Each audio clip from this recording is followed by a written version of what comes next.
Indicadores. Un poco ya venimos charlando con respecto a para qué sirven o como herramientas. Es una herramienta de medición, van a ser tasas, proporciones, de acuerdo a cómo sea la fórmula. Tienen que ser útiles para medir determinados eventos, ¿no? Y habitualmente otorgan un número que luego uno le puede llegar a dar alguna cuestión o interpretación de ese número. Por ejemplo, si yo les digo 80%, quizás a ustedes no les dice nada, y es ahí donde uno tiene que ir a lo que sería la definición del indicador. Entonces, habitualmente en los manuales de procesos o manuales del sector, manuales de funcionamiento, te dicen, ok, este 80% representa, está representado por tal número, tanta cantidad de úlceras por presión dividido los egresos que tuve en el piso, por ejemplo, siempre en igual periodo. Ahora vamos a ver cómo en las condiciones, ¿sí? que tiene que ser comparable. Para ser comparable, uno tiene que utilizar determinadas técnicas. Imagínense que no puedo, si yo estoy haciendo cantidad de pacientes de úlcera por presión, ¿sí? que estuvieron en un año y lo divido por la cantidad de egresos del mes, ¿estaría obteniendo un número apropiado?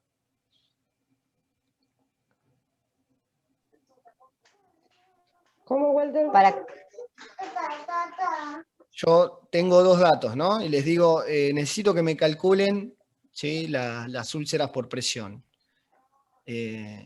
Y lo que hacen es cruzar la cantidad de pacientes egresados anuales que tuve con úlceras por presión, y en el denominador me ponen el mes, la cantidad de egresos mensuales. No, para mí Y tendría que no se tener tiene que hacer, claro. Tienen que ser siempre por tiempos comparables. Entonces yo tengo que calcular, si voy a calcular la cantidad de úlceras por presión de mayo, tengo que agarrar los egresados de mayo y ver a esos egresados cuántos tuvieron tratamiento de úlceras por presión. Y ahí me va a dar la cantidad de pacientes que tuve de úlceras por presión y me puede dar un porcentaje sobre los egresados. Por ejemplo, para poner un número redondo, ¿sí? Si tuve 100 pacientes egresados y de esos 100, 20 tuvieron úlceras por presión, tengo un 20% de pacientes con úlceras por presión. ¿Sí? Sí, profe. Eso automáticamente hace que el indicador sea válido. La fiabilidad me lo va a dar la posibilidad de repetir. Al mes siguiente yo puedo hacer el mismo cálculo y voy a ir teniendo resultados que después van a poder ser comparables. Eso le va a ir dando fiabilidad al indicador, ¿sí? Claramente va a tener que ser relevante y me va a tener que permitir tomar decisiones. ¿Ustedes qué opinan? Del ejemplo que les puse, ya que estamos trabajando con ese, vamos a tomarlo. Si de pronto yo me fijo como un indicador de control, porque la Joint Commission o alguna entidad de calidad dice que el número aceptable de úlceras por presión es de el 10% de tus pacientes egresados, y yo tengo 20%. ¿Les parece que es un indicador que me está dando la posibilidad de tomar decisiones y establecer prioridades, que puede ser relevante? Y sí, porque tengo que bajarlo. Tengo que Claro, bajar podría ese repetir, porcentaje. yo no entendí bien, no escuché en realidad, no llegué a escuchar bien. Imagínense, siempre recuerden esto, grábenselo, ¿sí? Cada vez que yo quiero medir algo por principio de calidad, no puedo mejorar algo que no sé, que no medí previamente. Lo que desconozco no puedo mejorarlo, porque justamente no lo conozco. Entonces, la idea de medir es que esa medición, o sea, la idea de hacer ciencia es medir lo que se puede medir y hacer medible lo que no. Entonces, los indicadores nos ayudan a esto, a poder empezar a medir cuál es mi desempeño en la institución. Un indicador de calidad es, por ejemplo, el que trajimos, los de úlceras por presión, que lo podemos medir contra egresos, por ejemplo. Es una medición apropiada. Recuerden que los indicadores, ustedes se pueden armar los indicadores que quieran, los pueden, lo que se llama, customizar de acuerdo a su actividad. Lo importante de esto es que ustedes entiendan cuál es su actividad para saber qué están midiendo. No es lo mismo, por ejemplo, medir tasa de letalidad que tasa de mortalidad. ¿Sí? Parecen iguales, pero no es lo mismo. La tasa de mortalidad es cuántos muertos tengo sobre egresos. ¿Sí? Y la tasa de letalidad es cuántos muertos tengo por una patología determinada. Entonces, si yo quiero medir la tasa de letalidad por neumonía, tendría que agarrar todos los egresos por neumonía contra los pacientes muertos por neumonía. Entonces, ahí tengo la tasa de letalidad de una patología determinada. En la tasa de mortalidad global, quizás yo termino teniendo cuántos pacientes fallecieron dentro del total de mis egresos. Y eso es tasa de mortalidad. ¿Me explico? Sí, nosotros estamos viendo en estadística proporción y dice que proporción, o sea, tanto el denominador como el nominador tiene que hablar de lo mismo. Bien. Y si no, razones, ¿no? Claro.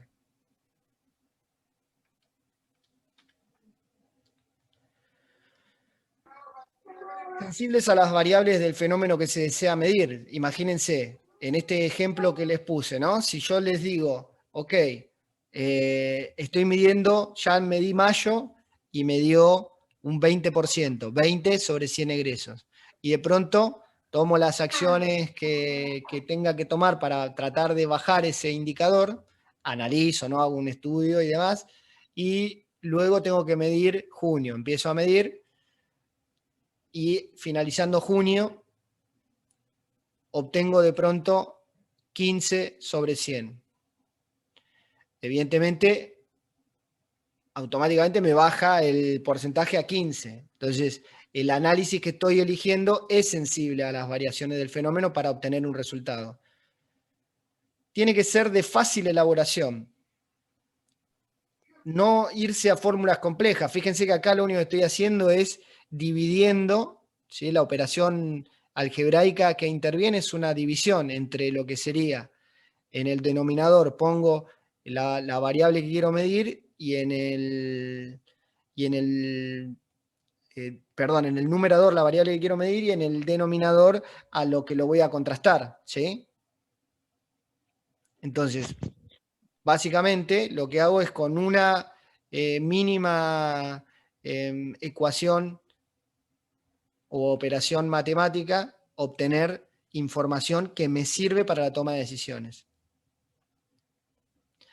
Y esto tiene relación el tema de que sea oportuno, fiable y económico, porque a veces uno se pone en calcular determinados fenómenos que resulta que me lleva más horas de trabajo el tema de calcularlo que lo que realmente me generaría una mejora en ese sentido. Entonces, el tema de que sea oportuno, fiable y económico es importante. Económico por el gasto de recursos.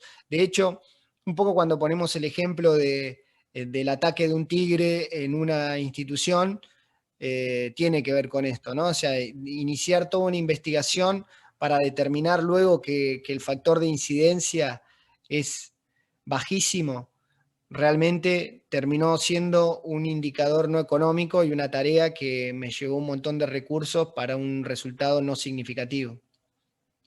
¿Me explico? Profe, ¿puedo hacer una pregunta?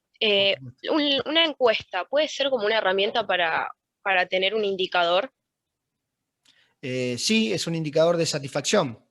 Si vos haces una encuesta de satisfacción, Claro, yo me imaginaba tipo haciendo de calidad en los pacientes, o sea, de calidad de atención, por ejemplo. También sí, nos puede decir que estamos haciendo bien o mal, o también ponerlo en un rango sobre lo que, si estamos exactamente eso, atendiendo de forma adecuada o no adecuada. Claro, mira, la encuesta es el equivalente a un registro, ¿sí? Lo que pasa que, imagínate, por ejemplo, cuando vos registrás control de signos vitales, cuando vos registrás si el paciente se se ulceró o no, cuando haces la rotación y demás, todos esos insumos son los que terminan yendo al indicador. Entonces la encuesta es un insumo para utilizar en cualquier indicador. Después está lo que vos, en lo que vos quieras medir de acuerdo a los resultados que tenés. Por eso a veces es tan importante cuando vean metodología de la investigación, o por ahí el que ya la cursó, sabe que no es fácil hacer encuesta porque las preguntas tienen que estar bien armadas para obtener la información adecuada para poder medir. Tratar de que si vos vas a hacer preguntas cerradas, ¿sí? Evitar el sesgo. En preguntas abiertas hay otra manera, o sea, tenés más complejidad para comparar resultados, porque ahí ya es una encuesta más quali que cuantitativa. Pero bueno, concretamente en lo que vos estás trayendo, sí, una encuesta me puede dar datos. Si vos, por ejemplo, haces una encuesta de calidad de atención, vos podés hacer una escala de Likert o una escala de caritas triste, neutra y feliz, y de pronto decir, bueno, marque acá cómo se consideró atendido por el personal de enfermería, por el personal administrativo, y así sucesivamente vas obteniendo información. En base a eso, después vos tenés que tomar el total de encuestados con las respuestas. Entonces, de ese total vas a sacar proporciones. Vas a decir, ok, del 100% de los encuestados, el 30% respondió que se sintió bien atendido. El 40% que no se sintió bien atendido y el otro 30% neutro. ¿Va bien por ahora? Genial, gracias, profe. Buenísimo. ¿El resto les sirvió el ejemplo que trajo la compañera?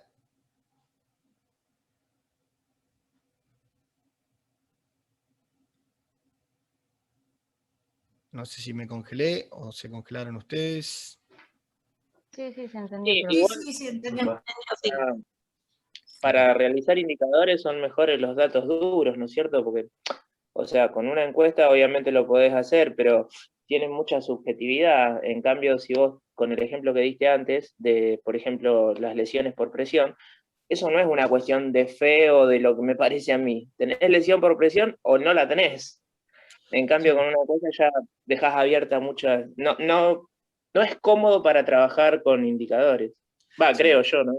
Igual, o sea, yo estoy de acuerdo con el tema de los datos duros, pero son dos cosas diferentes para medir. Claramente, vos con un dato de úlcera por presión es un indicador de calidad que automáticamente, o sea, está científicamente comprobado, ¿no? Que genera inconvenientes y demás, y que para lo que sería calidad vos tenés que tener una baja que creo que es menos del 7% en tu institución. Ahora, es un indicador de calidad puro y duro, pero esa persona, por ejemplo, vos agarrás a esa misma persona que se fue con una úlcera por presión o que tuvo una úlcera por presión y fue tratada por úlcera por presión, y de pronto le podés preguntar cómo se sintió atendida, y por ahí la definición que te dice es que se sintió súper bien atendida por el personal de enfermería, y por ahí te dice que no tuvo una buena atención con el personal administrativo, con el personal médico,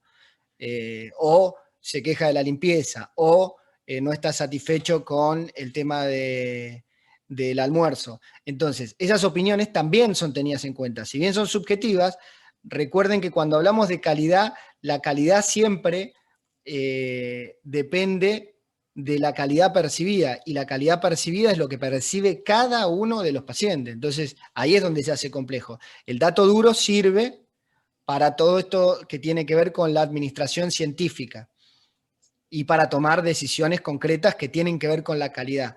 Ahora, por más de que uno brinde una calidad excepcional en cuanto a lo que sería asistencia médica, no estamos libres de que por ahí la persona no se sienta satisfecha, porque recuerden que a veces las instituciones que mejor recomendaciones tienen no son las que,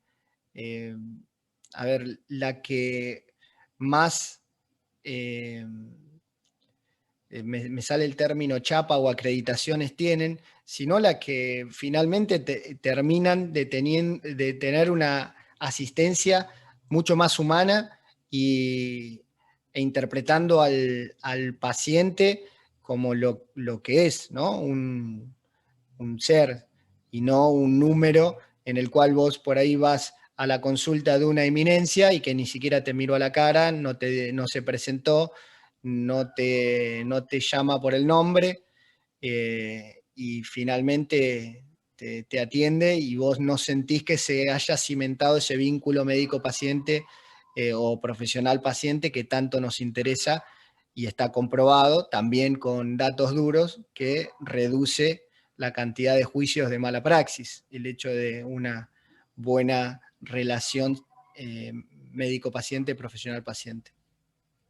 No, eso está claro. A lo que yo me refería de subjetividad es que no se puede, o me pareció a mí tal vez, no entendí tu explicación, es más fácil tomar decisiones mediante datos duros que mediante datos subjetivos. O sea, el paciente se levanta mal un día y vos le pones una escala del 1 al 5, te pone todo 1.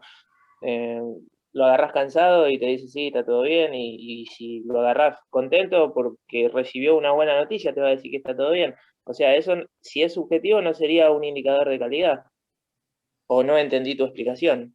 No, ¿cómo que no? Sí, al revés, justamente lo que estaba diciendo es que la calidad se compone por datos duros, que son los que vos decías concretamente, úlcera por presión es un indicador de calidad, y también lo que sería la opinión del paciente. De hecho, la calidad, la revolución copernicana que hace el sistema de calidad, el Plan Do Check Act, es poner al paciente en el centro, y no que el paciente gire alrededor de la organización, sino el paciente es tu core, y a partir de ahí vos tenés que hacer todo en base a lo que el paciente necesite. Y eso es lo que hace difícil trabajar en calidad, porque como bien vos lo decís, tiene un componente subjetivo importante que es la calidad percibida. Acuérdense de esa palabra, calidad percibida. No es lo mismo la calidad que voy a percibir yo porque tengo un modelo mental distinto por mi construcción, por mi historia personal, por lo que yo viví, que es lo que pueda tener un otro, que es un ser totalmente diferente. Entonces, por más de que dependa del estado de ánimo del paciente, no es para minimizar el hecho de que si un paciente te dice que la calidad no fue buena, hay que poner ojo a ver qué sucedió.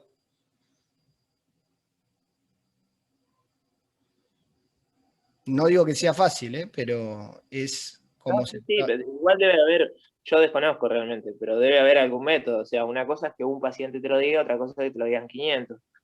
Sí, claro, debe haber algún. lo importante es lo que sería armar buenas encuestas, porque la verdad que ponerte algo genérico, decir, te sentís satisfecho por cómo te atendieron y demás, y la verdad que yo tendría que definir qué es satisfecho primero, y por ahí lo podría separar en 5 preguntas previas. Todo eso va a depender del armado que ustedes hagan de la encuesta, saber los resultados que van a tener.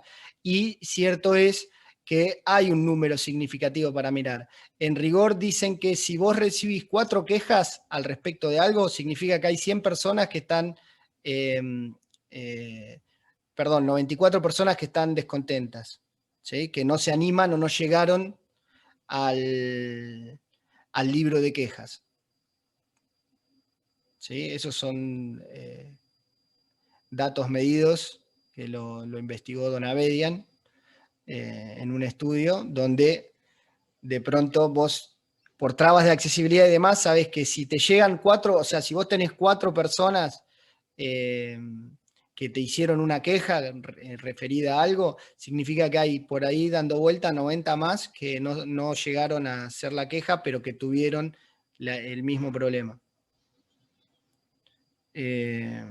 Bueno, después los tipos de indicadores se van a medir de acuerdo a actividad, producción, impacto, vamos a ver indicadores de calidad. Básicamente lo que sería la actividad se va a diferenciar por la actividad que realiza mi organización. Por ejemplo, yo puedo medir cuántas consultas realicé, cuántos egresos tengo, por periodos determinados, por especialidad, por diagnóstico, por complejidad, por servicio, por profesional. Esto es casi como, es muy similar a lo que sería la departamentalización. porque incluso, de acuerdo a la técnica que yo tenga de departamentalización, me va a redundar en el indicador que elija. ¿Sí? O sea, si yo tengo una departamentalización por funciones, es muy probable que termine teniendo indicadores de actividad, como por ejemplo cantidad de egresos de maternidad, cantidad de egresos de pediatría, ¿sí? Se pueden medir desde ese lugar. Y luego puedo armar indicadores por servicio y después globales, ¿no? ¿Qué proporción de egresos, qué porcentaje de egresos me representa los egresos de maternidad, ¿no? De todos los egresos que tengo, suponte, vos decís, bueno, un 30% de mis egresos son de maternidad. Ok, miro si ese número es significativo, si por ahí tengo que invertir en incorporar más camas, si esa demanda va creciendo. Se pueden hacer un montón de análisis con un número, concretamente. De ahí viene la importancia de poder mirar y saber qué es ese número, ¿no? Incluso, bueno, cuando veamos, no en este curso, pero sí se trabaja en liderazgo el tema de modelos mentales, interpretar esto, ¿no? De que cada persona tiene en su cabeza una manera de relacionar distintos impulsos. Entonces, si yo de repente les pongo a una persona X que no trabaja en el área de salud, ¿sí? 120/80, puede pensar cualquier cosa. Ahora, quizás si yo le digo a ustedes 120/80, ustedes lo pueden llevar para algún lado, ¿no? ¿Qué opinan ustedes? ¿Qué piensan?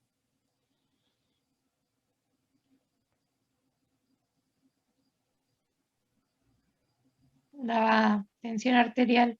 Claro. Entonces, digo, fíjense que el número es un número, es un símbolo, pero nuestra cabeza es la que de acuerdo al contexto le da un significado. De ahí lo importante de interpretar que todas las personas tenemos una manera diferente de ver las cosas, ¿no? Bueno, concretamente luego de los de actividad vamos a los de producción, que tiene que ver con lo que realizo realmente, ¿no? Entonces digo, bueno, ok, tanta cantidad de prestaciones por lo que sería lo que me sale cada prestación, ¿no? Entonces ahí ya directamente mido la producción. Hice tantas consultas a tal valor, es un indicador de producción.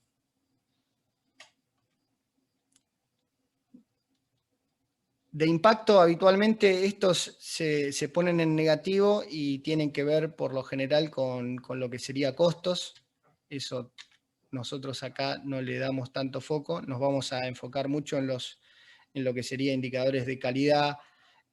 Por ahí puedan llegar a tener uno que otro de productividad, que la diferencia de productividad es que mezcla lo que sería los de producción con lo que sería lo que genero, entonces automáticamente ahí me va a decir cuánto es de productivo el sector, ¿no? Los de rendimiento tienen que ver con la actividad y los recursos necesarios que necesito por esa actividad. Entonces, por ahí se pueden hacer cuántos egresos tuve y lo facturado por esos egresos con los recursos necesarios que tuve que utilizar para ese nivel de actividad. Y automáticamente me da un importe que me sirve a mí para gestionar si ese servicio es rentable o no.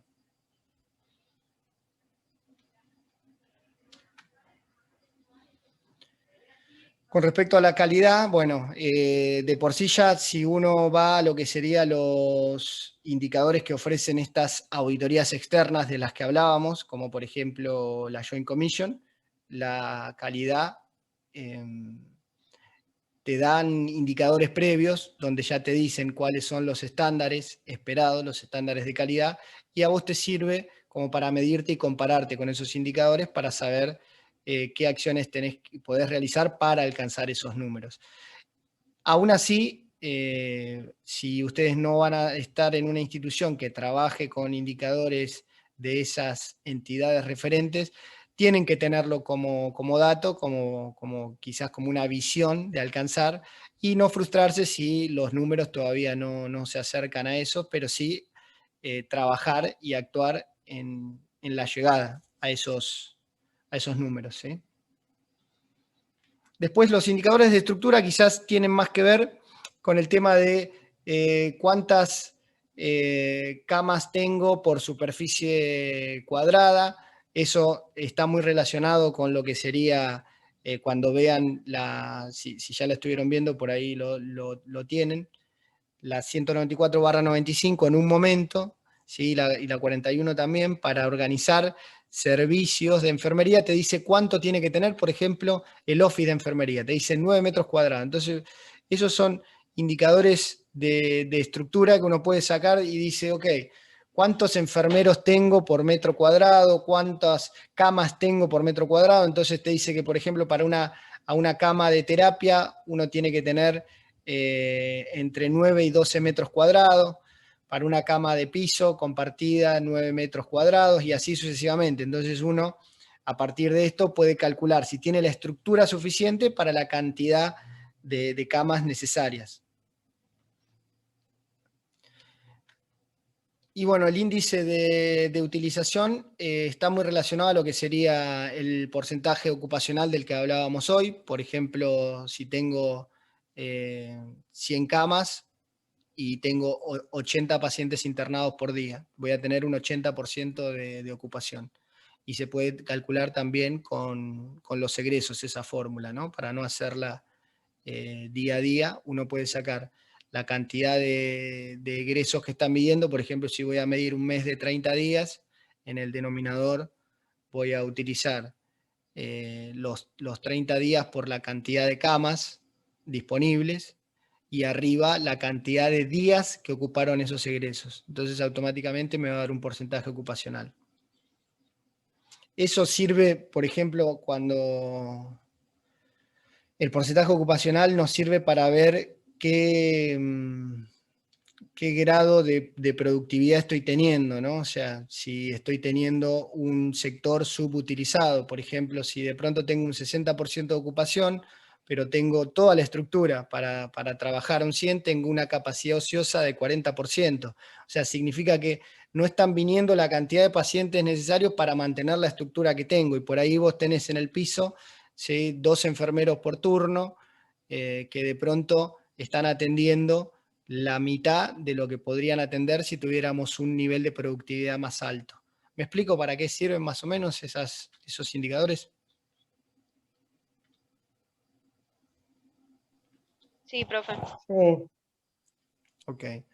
Los de recursos humanos me van a dar personal por cama, hora de enfermería, pacientes día.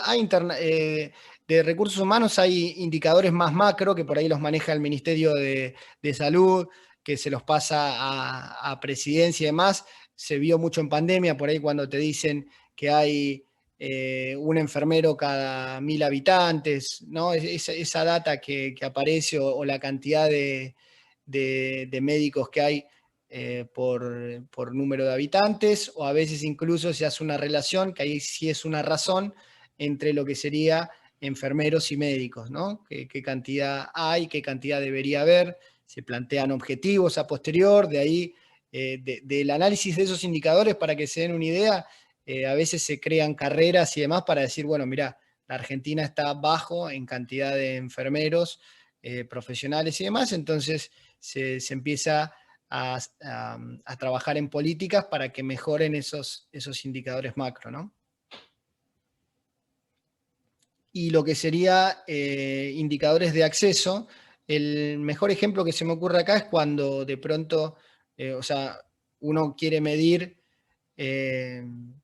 lo que sería el tiempo de espera a un paciente para ser operado, ¿no? Entonces, se pueden calcular desde distintos niveles, desde que el médico lo ve en consultorio, a la fecha de operación concreta. Entonces ahí se pueden hacer análisis diferentes, puede ser que la demora haya sido por la obra social que no autorizó, después se puede tomar la espera entre que el paciente llega el día que se tiene que operar y finalmente le hacen la admisión en administración. Ese es otro dato. Y vos lo tenés por registrado desde la fecha y hora en que toma contacto con la ventanilla hasta la fecha y hora que lo internaste. Y ahí armaste el indicador. Ven que es una manera sencilla si sabemos lo que queremos medir. O sea, nosotros queremos medir el tiempo de espera, perfecto. ¿Tiempo de espera dónde? Tiempo de espera desde que lo vio el paciente, el médico en el consultorio, hasta que se operó. Lo quiero recortar además de ese dato, quiero tener el tiempo de espera desde que llegó ese día hasta que se internó. Si quiero fraccionarlo un poco más, puedo decir desde que se internó hasta que se operó finalmente, porque por ahí el médico tenía 6 cirugías, programó a todos para las 11 de la mañana y de pronto al que vos internaste a las 11 de la mañana terminó siendo operado a las 19 horas. Entonces eso denota un error en la programación y se pueden mejorar esas programaciones. Quizás sabiendo esto, haciendo turnos escalonados, entonces por ahí decís, bueno, 2 pacientes a las 11, 2 pacientes los cito a las 12 o 12:30, 13, y los 2 siguientes o 3 escalonados entre las 15 y 16 horas. ¿Me explico? Sí, Sí, ¿qué es costo de copagos? Costo de copagos es un término que se utiliza para lo que sería un coseguro que las obras sociales cobran para una atención. Entonces, ¿por qué se pone como indicador de acceso? Porque se considera que es una traba de accesibilidad. Creo que cuando hablamos de sistemas de salud lo mencionamos. Obras sociales que de pronto, para desalentar el uso indiscriminado de consultas, cobran o sea, le autorizan a la institución que les da prestaciones La que le cobren. diferencia, ¿Cómo? la diferencia. Claro, que te dicen por ahí, Sí, bueno, ahora sí. tenés la consulta, pero tenés que pagar un copago de 200 pesos. Entonces, está hecho como una traba de accesibilidad y uno lo puede medir. Puede decir, bueno, mira, ¿cuántas consultas tuve con copago? Y a partir de ahí empezar a medir si realmente funciona como una traba de accesibilidad o es una burocracia innecesaria, ¿no? Eso lo puede medir la obra social. Ok. Y acá, bueno, ya vamos concretamente a lo que sería indicadores de consultorios externos, que esto les voy a pasar a ustedes la presentación.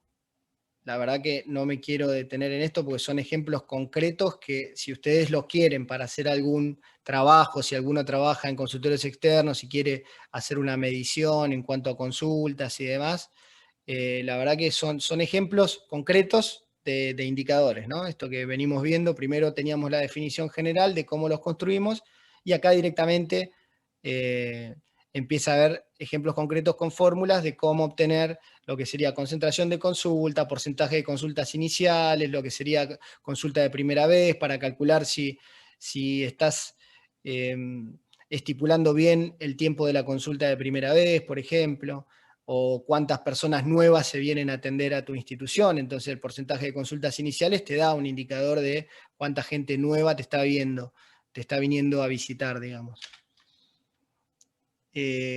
Cada indicador va a representar algo. Lo importante es que ustedes tienen que identificar qué es lo que quieren medir y ver si después en la viabilidad de ese indicador, ¿sí? Si están midiendo lo que realmente ustedes querían medir, ¿no?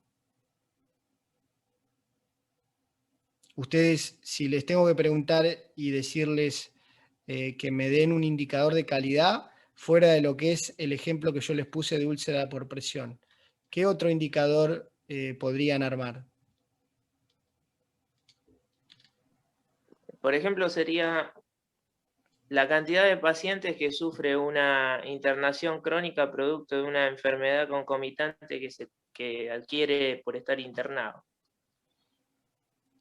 Viene internado por una gripe y tiene que estar más tiempo internado por una neumonía, porque se agarró una neumonía hospitalaria. Ok, ¿cómo medirías eso? Y te agarrás los ingresos, Sí, por ejemplo, agarrás los ingresos con gripe, en el ejemplo agarrás los ingresos con en realidad agarrás los que tuvieron neumonía intrahospitalaria y lo dividís por la cantidad de ingresos con gripe y te da la tasa de personas que sufrieron este inconveniente, producto de malas prácticas hospitalarias. Sí, yo apoyaría tu idea yéndome más a comparar con la historia clínica ya completa, ¿no? Entonces, mi insumo sería la historia clínica y mediría egresos sobre egresos. ¿Por qué? Porque cuando medís ingresos, hay pacientes que incluso si vos tenés que hacer un corte mensual, a veces están más de 30 días, entonces ya te empieza a contaminar el dato si vos controlás solo ingresos, ¿no?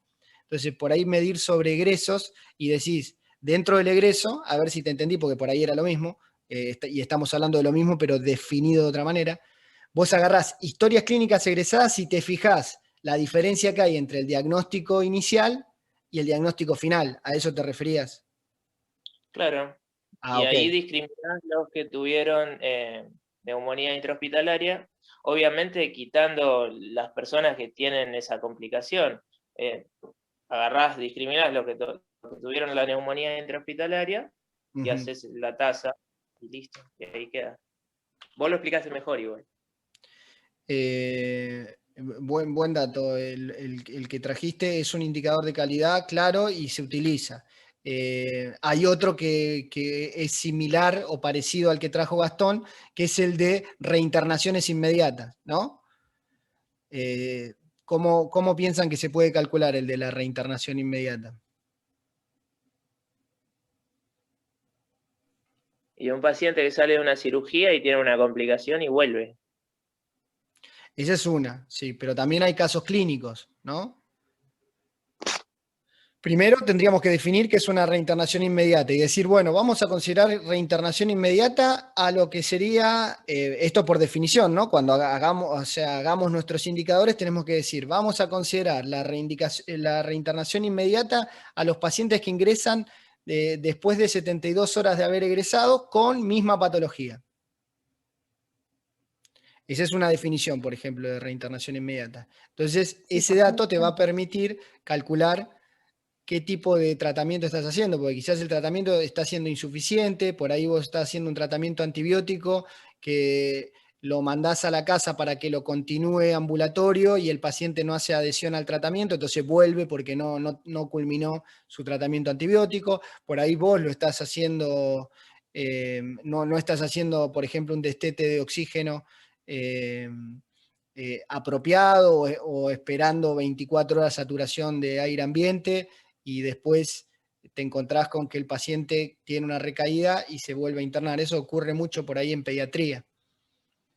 Entonces, todas esas cosas se pueden definir de esa manera. Y el caso que dijo Gastón también es para los pacientes quirúrgicos por complicaciones quirúrgicas, ¿no? Una reinternación inmediata por una complicación quirúrgica. Ambos son indicadores de calidad. ¿Qué otro ejemplo podríamos poner? Y por ejemplo, una persona que es egresada de algún nosocomio y no se tienen en cuenta los factores socioambientales que presenta el paciente y reincide con el mismo problema, como un adicto o como alguna persona que tiene algún padecimiento mental. Pero ese indicador que es de reinternación inmediata. Y si vos tenés a una persona que consume cocaína, lo internás porque se interna por un consumo crónico y por una fase aguda de ese consumo crónico, y no tenés en cuenta los indicadores socioambientales que tiene la persona y después a las 70 horas vuelve con otra fase aguda del mismo consumo, ¿no es una reinternación? Sí, no, pero yo quería saber si podíamos poner otro ejemplo que no tenga que ver con reinternaciones, otro indicador de calidad. Ese sí es válido. En consultorio, A en ver. consultorio externo, por ejemplo, los que ingresan por primera consulta y la cantidad que vuelven de esos mismos, ¿o no? Sí, tal cual. Me gustó el enfoque que trajo Lorena. No lo llevó concretamente a lo que sería enfermería, pero es un indicador interesante de calidad. ¿Por qué? Porque imaginen un paciente que tiene un contacto por primera vez y después no vuelve. es un indicador a tener en cuenta. Pueden pasar miles de cosas que después podemos, cada indicador se puede empezar a abrir cuando queremos empezar a medir y empezar a investigar qué pudo haber pasado. Por ahí pudo haber pasado que el médico te lo derivó a otra institución y te están chupando lo que se llama chupando pacientes, ¿sí? Por ahí ocurrió que... Pero eso no se podría tener en cuenta, por ejemplo, Sí. que no vuelve porque lo derivó, listo, no se tiene en cuenta, porque en realidad no tiene que volver. No. Pero los que deberían volver... No, pero escuchá esto. Si vos trabajás en una institución, van a ver cuando Sí. les toque en la práctica, hay médicos que trabajan en instituciones públicas que se llevan a los pacientes a la parte privada para operarlo. Y eso no tiene Sí, que ver sí. con buena calidad de atención, tiene que ver con que un médico está haciendo Sí, algo quiere plata. que no corresponde, claro. Entonces es un dato a Sí, sí, mirar. sí. Yo pensé que vos lo traías por ese lado. Yo digo, un paciente primera vez que no vuelve puede pasar porque se haya sentido mal atendido, porque haya sido bien atendido, ¿no? Que, No, el tema es de saber que el paciente que se sienta bien atendido, ya sea por la que lo atendió en mesa de entrada, por el médico, o sea, hay un montón de cosas que se puede tener en cuenta. sí, tal cual. Por eso, o sea, el dato primero es el que dijiste vos. Bueno, cuento cuántos por primera vez tengo y cuántos de esos hacen una segunda visita. Ahí ya tenés información, pero fíjate que después ahí tenés un montón de data para averiguar a ver qué es lo que sucedió, ¿no? Y son indicadores de calidad, claro. ¿Qué otro más? Puede ser el uso de los recursos, en cuanto, qué sé yo, relacionado con la técnica de enfermería. Bien.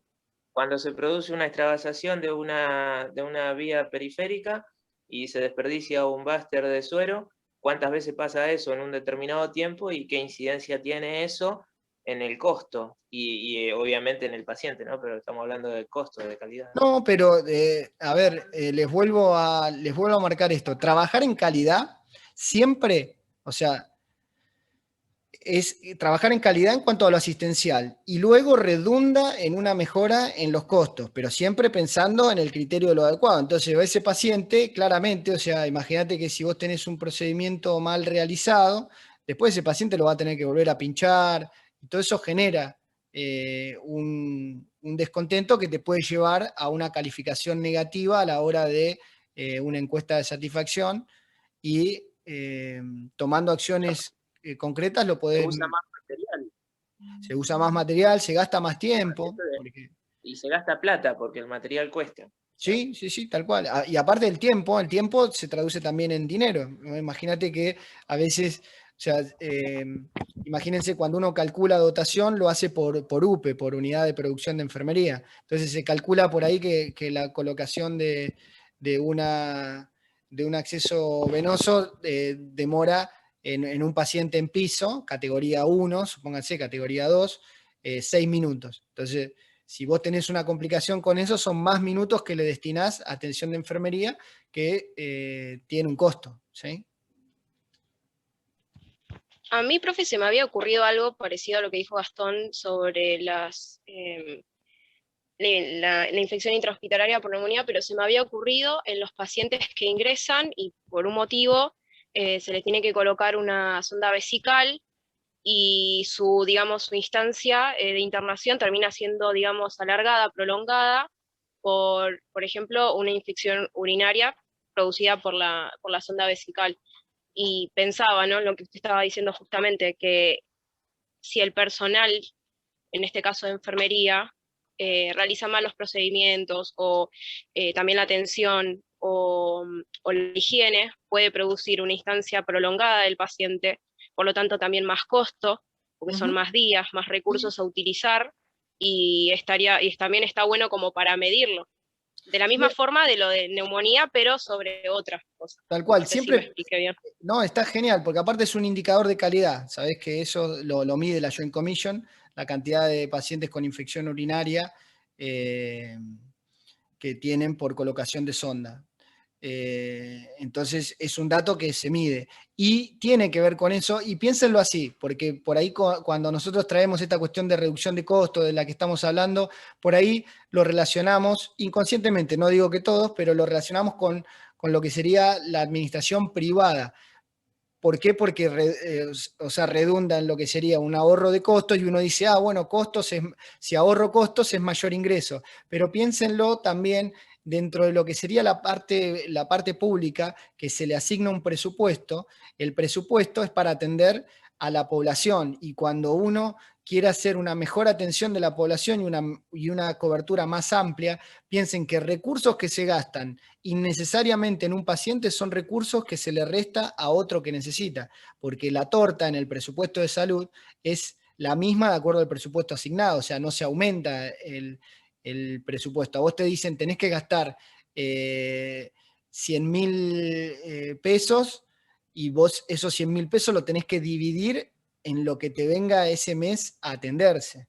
Entonces, si vos gastaste más recursos, es recursos que estás restándole a alguien que lo puede necesitar. Lo mismo, si tenés más tiempo internado un paciente, ya sea por las patologías que traía Gastón o las que dijo Keila, es más tiempo de una cama ocupada que después por ahí tenés que derivar a un paciente que pertenece a tu localidad, es un vecino que podías haber resuelto la internación y lo tenés que derivar a otro centro porque tenés la cama ocupada por un paciente que, atendiéndolo con buena calidad y evitando esos detalles evitables, podría haberse ido a su casa mucho antes, sin el riesgo de agarrarse alguna enfermedad intrahospitalaria, además de esa complicación. ¿Sí? ¿Va bien por ahí? Sí, profe. Y toda esa data la sacan con indicadores, o sea, es cuestión de saber, a ver, esto está relacionado con los registros y la importancia de los registros que venimos hablando, ¿no? Siempre todo dato que yo voy a obtener, lo voy a obtener de registros, por eso es importante tener registros que sean fidedignos, que tengan confiabilidad, ¿no? Que yo pueda saber que si pregunto a alguien en la institución y les digo, quiero saber qué cantidad de egresos tengo, saber que tenemos un sistema que me va a medir concretamente la cantidad de egresos que tengo, ¿no? Y no me va a dar un número que no es real. Por ejemplo, hay instituciones que por ahí los sistemas de información no son confiables, porque por ahí no están informatizados y uno tiene que andar leyendo de planillas y demás, y de pronto te dicen, mira, este mes tuvimos 600 egresos, y resulta que 600 fueron los registrados y te quedaron 100 pacientes que nadie los registró. Y eso es un dato importante, porque automáticamente no va a ser confiable ninguna estadística que yo haga al respecto si no tengo esos datos confiables. Por eso la importancia de registrar, como le dijimos el otro día. ¿Lo van relacionando? ¿Cómo los datos, o sea, las técnicas que le vamos trayendo van todas de la mano? Sí, profe. Ok, bueno, hoy hablábamos de tasa de mortalidad, tasa de letalidad. Todo esto, les vuelvo a decir, son indicadores de calidad que les vamos a pasar el Power para que los tengan, pero son ejemplos que son concretos, ¿no? Entonces van a subir el Power, profe. Sí, de este vamos a subirlo. ¿Por qué? Porque se acuerdan que la 194, nosotros la charlamos, la conversamos en clase, pero bueno, en el Power están marcadas, casi copiadas y pegadas las normas con el título en relación a qué tema tratan, ¿no? Entonces por ahí ponemos administración de los recursos materiales, norma tanto a la tal, ¿sí? Y les va a servir, creo, que les pasemos ese archivo en PDF. Y ahora vamos a arrancar con la parte de comunicación. Hasta acá entendieron lo de indicadores, porque va a ser fundamental para lo que sería el TP. Porque en la parte, o sea, hay un punto en el que le preguntamos, ¿sí?, cuáles serían el proceso de control para verificar que cumplen los objetivos. Entonces, en base a eso van a tener que elegir algún indicador que lo haga medible y nos van a tener que decir en qué lugar lo pondrían, todo lo que ustedes conozcan de control. ¿Sí?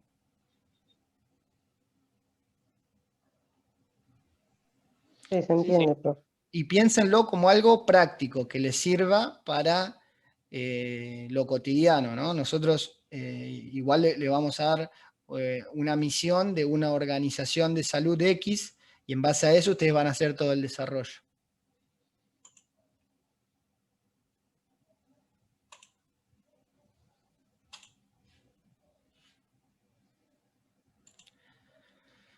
Y llegamos a lo que sería el último tema, que es extenso, pero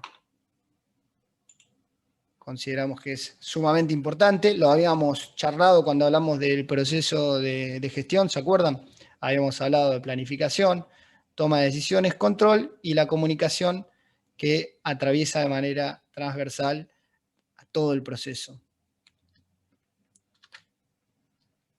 En relación a lo que sería la cultura organizacional,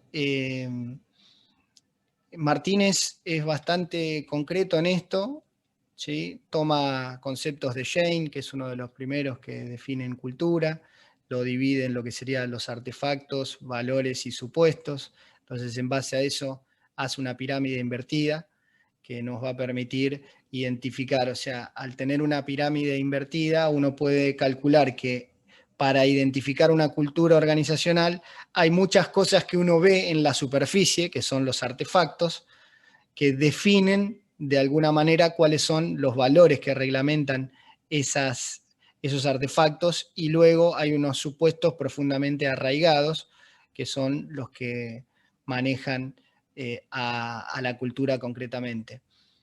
A esos son más difíciles de llegar, pero por ejemplo, y él pone el ejemplo de lo que serían las Fuerzas Armadas, donde uno puede ver distintos uniformes, entonces a partir de ahí vos decís, bueno, esto me está mostrando algo, esta cultura, te muestra un estatus, ¿sí? Te muestra una jerarquía en lo que serían los uniformes, determinados símbolos, determinados rituales.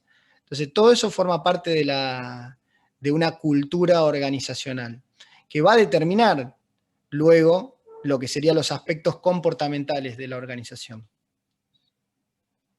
Acá, como estamos tratando ya temas que tienen más que ver con lo que sería comportamiento, me gustaría ir haciendo un chequeo si vienen bien con lo que serían los conceptos. ¿Habían escuchado alguna vez de cultura organizacional? No, así como cultura organizacional, no. No, profe. Característica de eso, de característica de creencia, uso, todo eso, sí. No, pero cultura organizacional es lo que tienen los japoneses, por ejemplo, cuando implementan el 5S o el justo a tiempo, o todo eso es una cultura organizacional, ¿no? Es un tipo de cultura. En rigor, lo que se establece es que una institución siempre tiene una cultura. Después puede ser una cultura fuerte o una cultura débil, pero no define una cultura débil, no se define como una cultura ausente, sino que lo débil o fuerte lo va a definir en cuanto a qué tan arraigados están los valores, que tiene mucho que ver con esta cuestión de cómo se cuentan las historias habitualmente. O sea, después lo que trae Gastón tiene más que ver también con el tema del contexto, la cultura en el contexto y la cultura interna de la organización. Para los japoneses, aplicar 5S no es difícil porque ellos tienen una cuestión a ver, la 5S tiene que ver con terminología japonesa, o sea, se llama 5S porque refiere 5 procesos que arrancan con la letra S en japonés. Ahora les pido disculpas porque tienen unos nombres tipo Seitu, Seiken. Seishi, Seimi, Exactamente. Seishan y no me acuerdo más. Pero básicamente es clasificación, organización, disciplina, una más que ahora no me acuerdo, pero concretamente la que más me lleva a pensar por qué lo trae Gastón es el tema de la disciplina que tienen que tener justamente en el lugar de trabajo. Lo que propone la la técnica 5S, que sirve después para practicar Just in Time o Kaizen, tiene que ver con esta cuestión de tener en el lugar de trabajo. O sea, uno tendría que calificar, para ponerlo en el ejemplo de enfermería, si uno va a de pronto realizar lo que sería la medicación, tratar de clasificar primero todos los elementos que necesita, después empezar a calcular cuáles no necesita, cuáles, entonces si vos lo necesitas constantemente, te aconsejan que lo tengas pegado a vos. Si lo usás eventualmente, o sea, en el día, que lo tengas cerca. Si lo usás por semana, que puede estar en un archivo, y así sucesivamente. Esa es la parte de clasificación. Pero además, después tener el sector limpio, que evita la posibilidad de accidentes, que no haya algo en el medio que interfiera a tu trabajo. Entonces, todo eso tiene que ver con una disciplina, y traigo dentro de lo que sería las 5S, la disciplina es un factor importante, que tiene el japonés y que acá, culturalmente, y a ellos les fue fácil poner esa cultura, y acá les generó problemas cuando Toyota puso su planta acá en Argentina y quiso imponer determinadas pautas de lo que sería el trabajo en Kaizen y calidad total, y realmente hay un factor que ellos en un momento vieron que no había resultados, trajeron supervisores japoneses, no le encontraban la vuelta y finalmente tuvieron que adaptarse a algunas cuestiones culturales de Argentina para poder tener un éxito. Lo primero fue que capacitaron capataces y gerentes en la metodología, porque es una filosofía que si desde la cabeza no estás convencido que la tenés que aplicar, es muy difícil después internalizarla. Entonces, a mí me gusta la conclusión a la que llega Martínez, donde dice, por más de que vos afuera tengas una cultura, un contexto diferente, si vos apuntás a que tu empresa, tu organización haga las cosas bien, siempre vas a tener mayor éxito haciendo las cosas bien, por más de que el entorno no te ayude.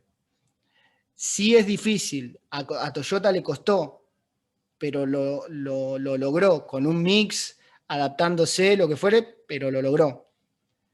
No sé qué opinan al respecto. Profe, le hago una consulta. ¿Tiene que ver algo con, por ejemplo, el tema de la pandemia? La Argentina tomó de otras culturas, ¿no? Digamos, de otros países, la modalidad de cómo debíamos cuidarnos en esta pandemia. ¿Tiene algo que ver con eso? Porque no lo estoy entendiendo.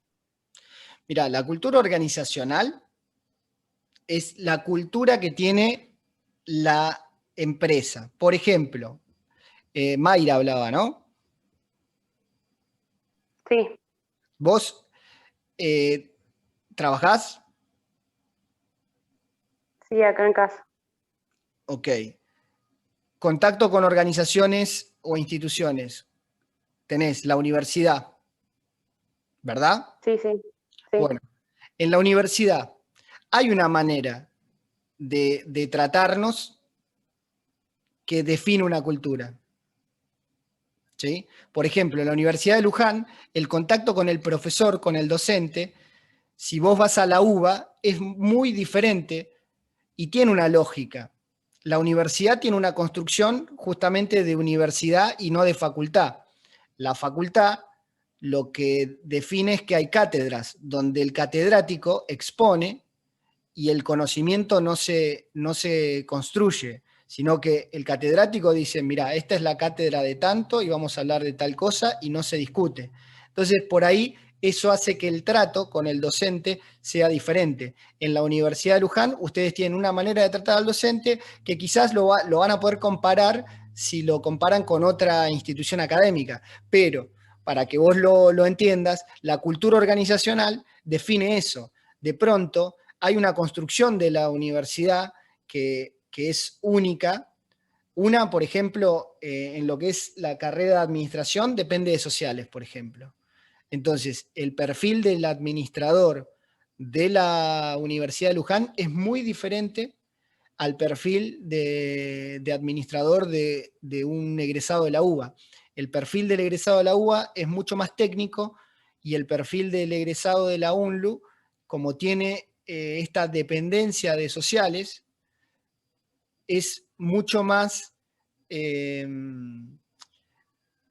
afinado en lo que sería lo comportamental, ¿sí? Entonces, eso lo define la cultura de la organización, concretamente. Y dentro de esa organización, de pronto nosotros empezamos a actuar de una manera porque vemos cómo actuamos con los otros. Y tiene que ver con esta cuestión de definición de valores. Concretamente, ¿vieron cuando hablamos de misión, visión y valores? La cultura Sí.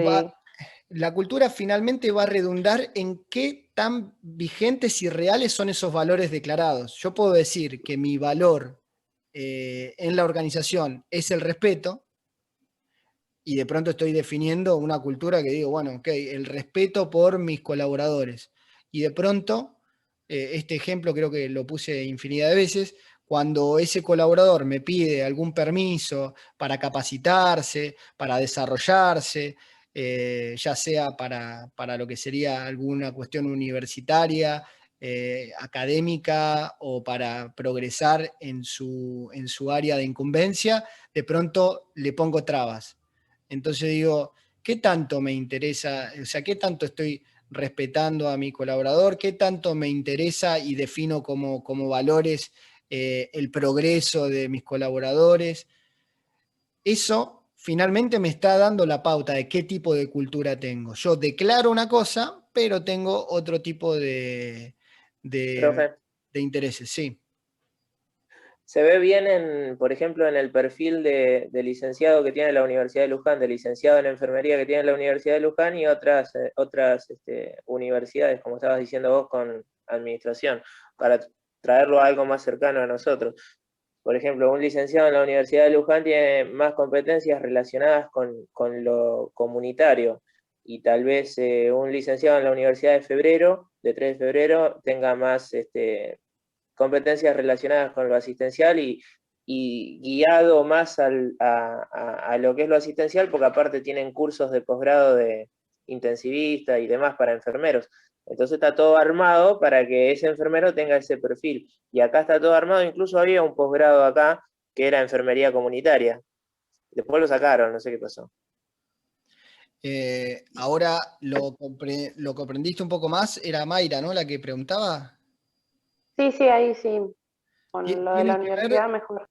ok, y lo importante es que vos después vas a poder medir en la universidad determinados artefactos, ¿no? Por ejemplo, que de pronto la oficina del rector, para acceder a la oficina del rector, vos tengas que atravesar 350.000 controles, ¿sí?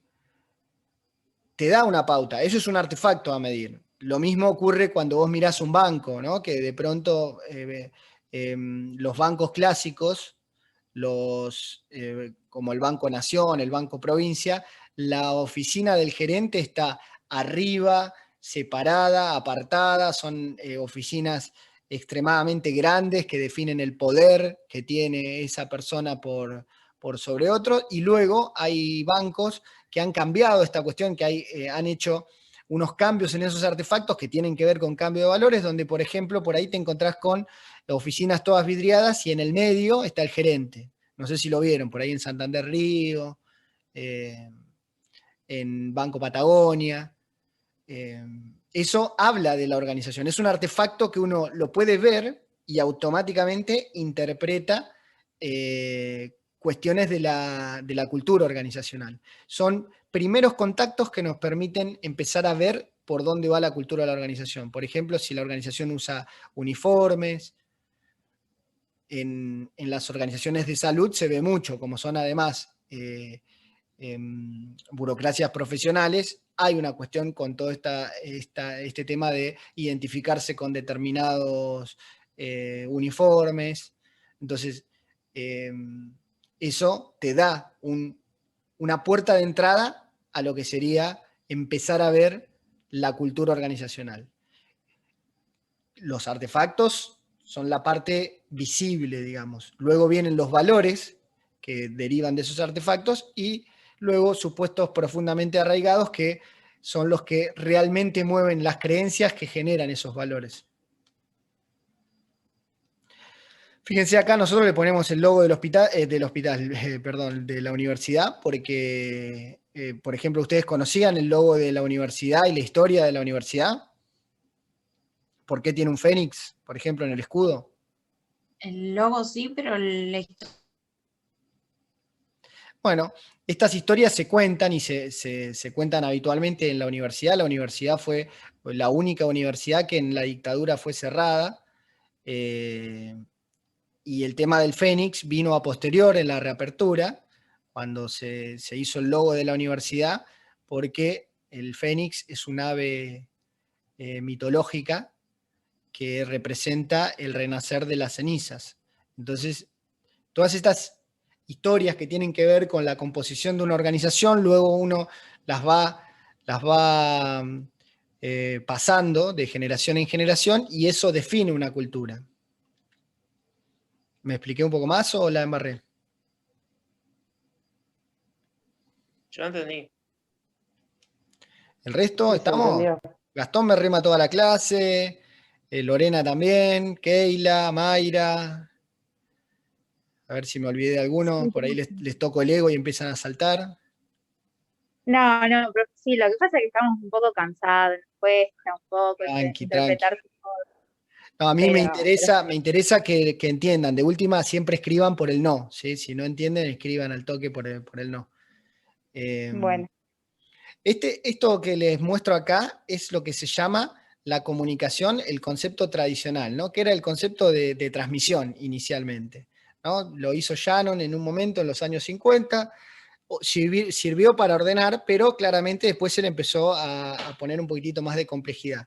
Y después vamos a ver que en lo comportamental, en realidad, no es tanto el tema del emisor y el receptor, como comúnmente se lo trabaja, sino que uno tiene que ver emisor-receptor que están todo el tiempo interactuando en una brecha de una diferencia por entender que hay seres distintos en la ecuación.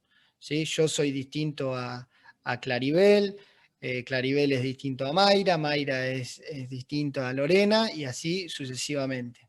Entonces, si no entendemos que hay una diferencia, incluso que nos tenemos que poner de acuerdo en el lenguaje que vamos a utilizar, en el mensaje, el canal y demás, antes lo que se decía era que si A dijo tal cosa y no mediaba ningún ruido en el mensaje, en ese canal, y B no lo hacía, uno decía, bueno, ¿en qué falló? Y en rigor falla porque no se tiene en cuenta los supuestos comportamentales de la interpretación entre lo que digo y lo que el otro finalmente escuchó.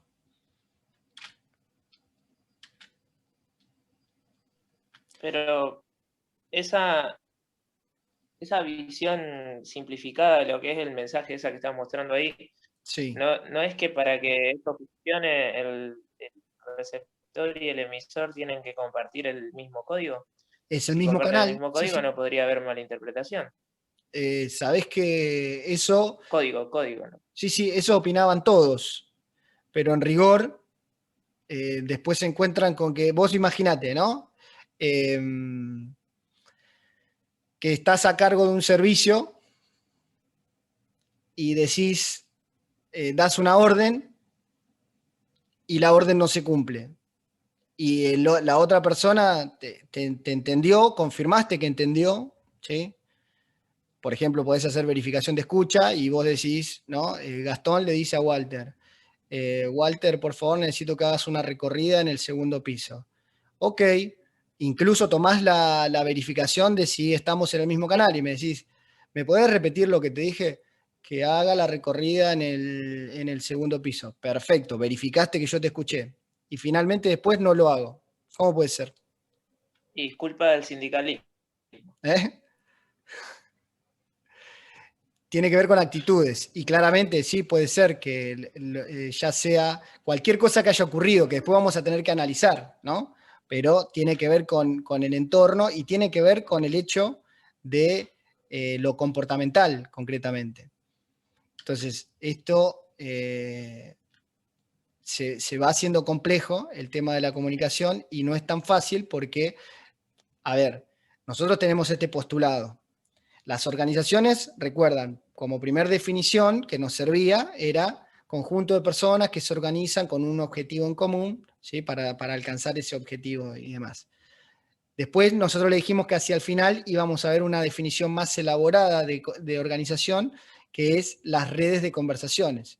Les habíamos propuesto que piensen en una tarea que tengan que hacer con un otro, donde no intervenga una conversación. Entonces, siendo que no hay tarea de coordinación que se pueda hacer con un otro sin que medie una conversación, ergo, una comunicación, la calidad de las organizaciones finalmente va a mejorar en tanto y en cuanto nosotros mejoremos cómo nos comunicamos. De ahí viene la importancia. Entonces, entender que la comunicación es un mero método de transmisión de mensaje es una versión acotada y parcial de entender el tema, ¿sí? Tienen que ponerle todo lo que serían los supuestos que tienen que ver con la emocionalidad, que afecta a los factores de escucha, tener esta cuestión de entender el concepto de otredad, determinados supuestos que habitualmente lo que generan es problemas en la escucha. Un supuesto, por ejemplo, es pensar que puedo no comunicar, ¿no? Es una creencia errónea, es una falacia. Siempre estamos comunicando. Hasta una ausencia comunica. ¿Me explico? ¿Ustedes piensan que una ausencia, una muerte, por ejemplo, comunica?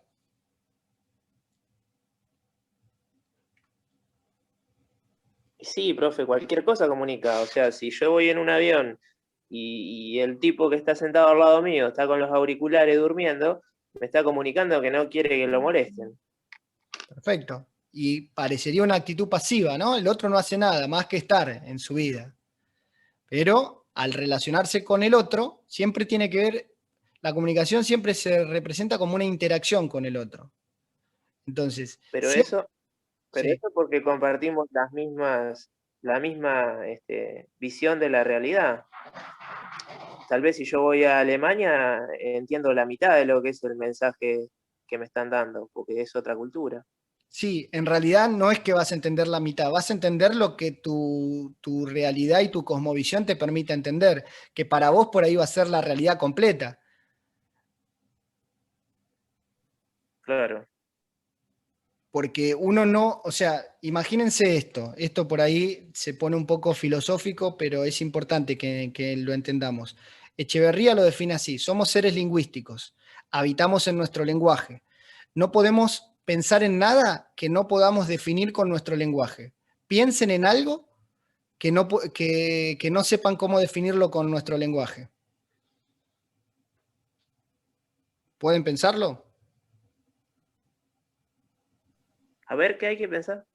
Piensen en algo Difícil. que no puedas definir con tu lenguaje.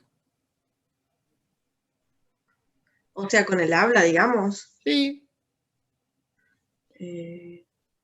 El disgusto. pero estarías definiendo disgusto, ya lo tenés en el lenguaje. Eso es una trampa, es como decir pensar en un color que no existe. Nunca vas a poder pensar en un color que no existe. No, pero no tiene que ver, o sea, el color que no existe podemos definir si químicamente en realidad ningún color existe porque es la cuestión molecular que define la luz y demás, pero no me quiero ir profundo con eso. Esto concretamente es lingüístico. Piensen en algo que no puedan definir con el lenguaje. Y no se puede, profe. El postulado es que habitamos en el lenguaje, nuestra capacidad de razonar va a depender de la cantidad de lenguaje que tengamos. De ahí podemos debatir si los adolescentes de ahora que manejan 140 caracteres tienen un mayor o menor análisis que los que manejaban 500 caracteres hace 15 años para expresar, para comunicarse, ¿no? Calculen que a medida que aumentamos el vocabulario, aumentamos nuestra capacidad de análisis. Entonces, en base a eso, la idiosincrasia y el modelo mental de cada uno va a definir el cómo nos comuniquemos. Y en el ejemplo de Gastón, que dice, bueno, me voy a Alemania, va a haber una barrera lingüística que vamos a tener, va a haber una barrera cultural, ¿sí? y va a haber una barrera de historias personales que definen mi construcción como ser a la hora de pensar. Eso hace que yo sea único y que no dé por sentado que el otro, por más de que compartamos el mismo lenguaje, tenemos otra composición de ver la realidad. Y hay tantas realidades, por ahí me estoy adelantando, pero todo este tema lo vamos a tocar así, a medida que vayan apareciendo cosas. La visión del observador es identificar que hay tantas realidades como observadores de la misma. Claro, profe, nosotros lo vimos como universo simbólico. El símbolo, el significante y el signo, ¿sí? Tienen que ver con eso. Había un ejemplo de que para nosotros distinguimos un solo tono de blanco y los esquimales distinguen 7 tipos de blanco.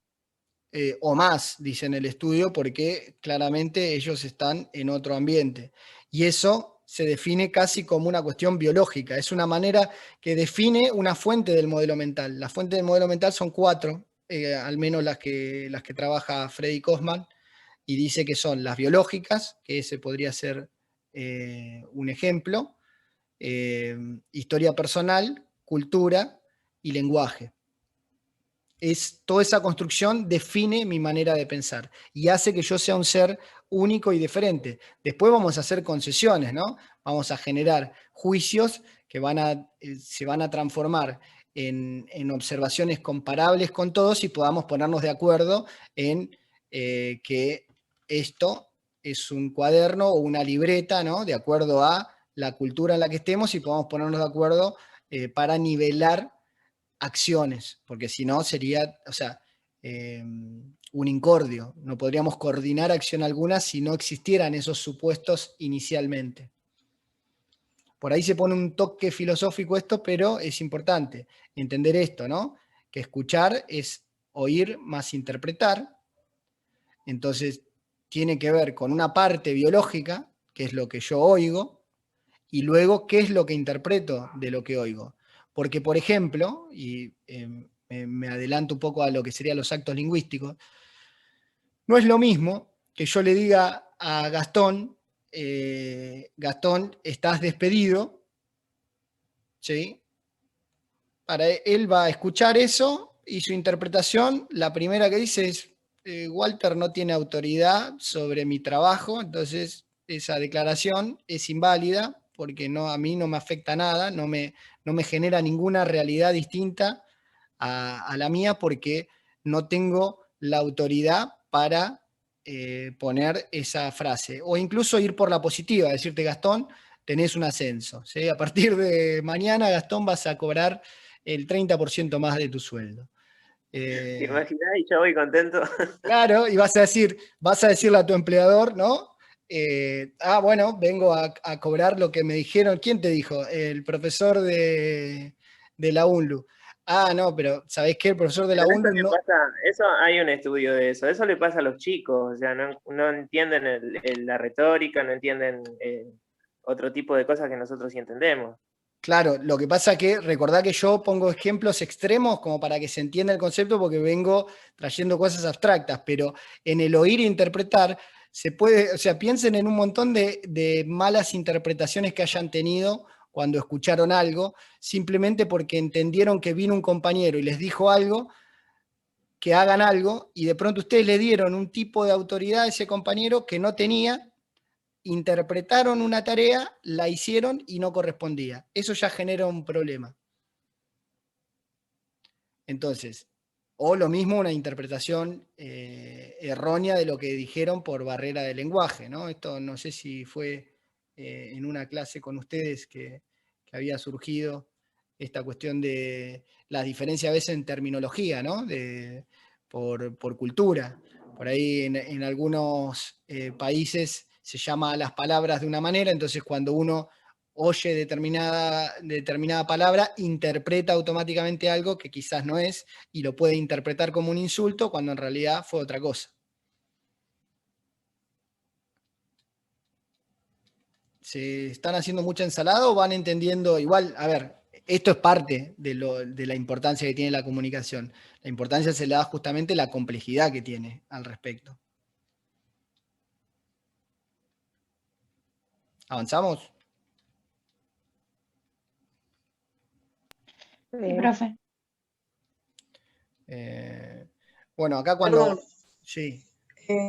O sea que todo se resume, digamos, en el significado que tenga cada cosa, digamos. El significado... Porque lo que yo puedo decir acá, o sea, con nuestro español, digamos, quizás en otro país latino se entiende de otra manera. O sea, no se me ocurre ninguna frase, pero va todo también por ese lado, los Sí, significados. como gato, por ejemplo. Como gato. Gato para nosotros es una cosa. ¿Cómo? Gato para nosotros es una cosa. Que gato para nosotros es una cosa, pero un mexicano es otra. O sea, vos gato lo podés usar como un insulto, lo podés usar como a un hombre que le gustan muchas mujeres, o lo podés usar como el animal. Y tal vez en la construcción social de los mexicanos no esté diseñado como un insulto, esté diseñado como un animal nada más. Entonces no nos vamos a entender. Sí, tal cual. De hecho, en Argentina mismo, si vos gato lo decís en una prisión, el efecto puede ser como mucho más exacerbado que Claro, en sos un la policía, un calle. vigilante. ¿Sí? Ok. Entonces, de ahí viene esta complejidad a la hora de comunicarnos. ¿Cuál es la idea de esto? O sea, nosotros presentamos la complejidad y la idea es que se lleven un par de herramientas para poder mejorar esta escucha. A ver, la idea es la siguiente. Una vez que ustedes aprendan estas técnicas, les comento, están jodidos. ¿Por qué? Porque a partir de ahora la responsabilidad es suya de generar esta comunicación efectiva. Para generar comunicación efectiva, uno se tiene que hacer cargo. El hacerse cargo lo hace a través de la responsabilidad, ¿sí? Y la otra es entender que hay una brecha y la tengo que gestionar. Esa brecha nunca va a ser cero, pero yo tengo que tratar de que se achique para poder coordinar en el ambiente que nos interesa, que es el ambiente de las organizaciones, generar, ¿sí? Acciones en conjunto y que sean efectivas. El que uno pueda llegar a decir, bueno, mirá, necesito que hagas una recorrida en el segundo piso y que efectivamente se haga esa recorrida en el segundo piso, si era lo que yo estaba necesitando. Entonces, a partir de esto, vamos a darles a ustedes algunas herramientas para lo que se llama verificar escuchas, por ejemplo. Una de ellas, ¿sí? Es esto, ¿no? La técnica Fantino, que le llamo yo, para que no... para que les quede grabado, pongo ese ejemplo, que es, vieron que Fantino se caracteriza exacerbadamente, incluso lo hizo en algunas propagandas, por repreguntar, ¿no? Entonces, ¿vos me querés decir tal cosa? Bueno, el verificar escucha tiene que ver con eso, el hecho de decir, vino fulano y me dijo algo y puedo de un lado decirle, ok, ¿me podés decir qué es lo que te dije? Esa es una opción. Y la otra, que es la contrapartida, es indagar, preguntarle al otro, ok, ¿vos me estás diciendo que yo haga una recorrida en el segundo piso? Sí, perfecto. Y le puedo pedir más detalle. Puedo pedir que me comparta la inquietud, el para qué me está diciendo algo. Habitualmente hablamos con un para qué. Siempre hablamos para algo, paro por algo. Eso es importante porque en el acto lingüístico, ya sea juicios, afirmaciones, declaraciones, promesas, siempre en esa cuestión del acto lingüístico estamos diciendo algo para algo, pero muchas veces no lo hacemos explícito. Lo que se propone como técnica es que ustedes lo hagan explícito. De ahí es esta cuestión de compartir inquietud como herramienta, ¿no? Entonces ahí ya tienen 3 herramientas que les damos para mejorar la escucha. Verificar escucha, indagar, que es hacer preguntas. La pregunta es fundamental, ahora van a ver que tenemos un montón de preguntas para generar lo que sería escucha eficiente. Profe, sería como la orden médica verbal, que yo tengo que volver a verificar lo que me comunicó el médico. Sí, tal cual. De hecho, es una técnica de verificar escucha oficial, digamos, ¿no? Y un poco creo que lo habíamos mencionado, que era por eso, que lo íbamos a tratar bien en comunicación. Bueno, después hay otras cuestiones que uno tiene que tener en cuenta con la comunicación, que es, por ejemplo, el concepto de proxemia. No sé si escucharon hablar de proxemia o proxémica, de acuerdo al autor. ¿Saben de qué se trata? ¿Alguno? No. No. La proxemia tiene que ver con la distancia que tiene una persona para conversar con el otro sin que el otro, o sea, hay una distancia óptima para que el otro pueda estar pensando en el mensaje y no en que está incómodo. Habitualmente esta técnica se explica mejor en persona. Ahora, como estamos a través del Zoom, es difícil, pero prueben con alguien que ustedes no tengan confianza y acérquense más de lo normal para charlar y van a ver cómo la otra persona automáticamente retrocede, inconscientemente, no les va a decir nada, pero retrocede y da un pasito hacia atrás y ustedes vuelvan a probar a acercarse y van a ver que la otra persona se aleja. Hay algo que se llama distancia personal.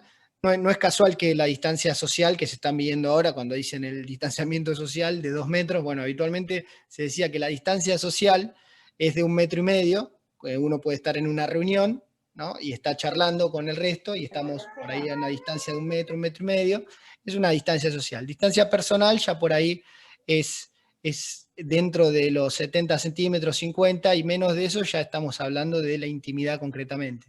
Entonces, hay muchas personas que no ¿Cómo tienen... se le llama a la persona? ¿Cómo se le llama a la persona que se te acerca continuamente así para hablar? A Porque mí conozco una persona que hace eso y es muy incómodo. Claro, viste, vos todo el tiempo te va a pedir lo que sea, pero vos vas a estar pensando que estás incómoda y por ahí no captás bien el mensaje que te quiere dar porque la otra persona está fallando en identificar esa distancia personal. Algunos lo hacen a propósito, otros lo hacen inconscientemente, que es una patología.